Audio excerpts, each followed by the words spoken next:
Assalomu alaykum, qadrli muxlis. Do'niq va tahlil kanaliga xush kelibsiz. Lufeyning 3-mujassamlanishi. Nomi: Alohida okean. Lufeyning 3-avatar. Alohida okean dastlab qadimgi zalda mashg'ulotlar paytida olingan. Lufey 3 avatarni qo'lga kiritgandan keyingina o'lmas darajaga chiqishga qaror qildi. 3 avatarsiz bo'lmaydimi? U avatarsiz darajaga ko'tarilishi mumkin edi. U yuqori darajaga erishgandan so'ng avatar yaratish qiyin bo'ldi. Shuning uchun u hali past darajada bo'lgani uchun yaratdi. Lufey dastlabki 3-avatar sifatida jahon daraxti yoki vulkan tanasidan foydalanishni o'yladi. U jahon daraxtini qo'lga kiritishga muvaffaq bo'ldi. Keyin u portladi, chunki u tanasi bilan mos kelmaydi.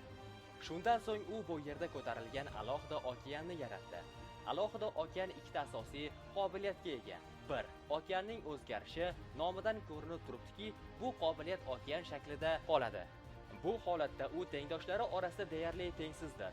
Energiya iste'mol past bo'lgani uchun Lufey uzoq janglarda kuchliroqdir. Kamchiligi shundaki, agar u bu qobiliyatdan foydalansa, u faqat bir joyda turishi va boshqa joyga ko'chishi mumkin emas. 2. Yaratish.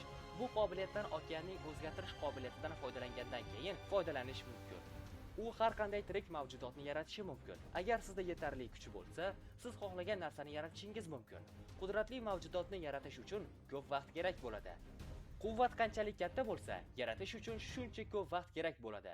Kamchiligi shundaki, kerakli mavjudotni yaratish uchun siz tirik mavjudotlar bilan bevosita shaxsan uchrashgan bo'lishingiz kerak. Lufey alohida okeandan foydalanishning ikkita variantiga ega. Birinchi, EA. Agar siz uni tana sifatida ishlatsangiz, siz juda katta original tanaga ega bo'lasiz. Boqiy bosqichdan boshlab o'lcham hamma narsadir. Asl tanasi qanchalik katta bo'lsa, kuch shunchalik katta bo'ladi. Chunki asl tananing o'lchami ular ishlatishi mumkin bo'lgan boqiy kuch miqdorini ifodalaydi. Buni kamchiligi shundaki, agar siz bu tanani yo'qotsangiz, siz jonlanish uchun faqat vaqtni orqaga qaytarishingiz mumkin bo'ladi. Ikkinchi, agar siz uni okean shakli sifatida ishlatsangiz, siz harakat qila olmaysiz. Yaratish qobiliyati bilan ko'paytira olasiz, lekin kuch va o'lcham juda kichik bo'ladi.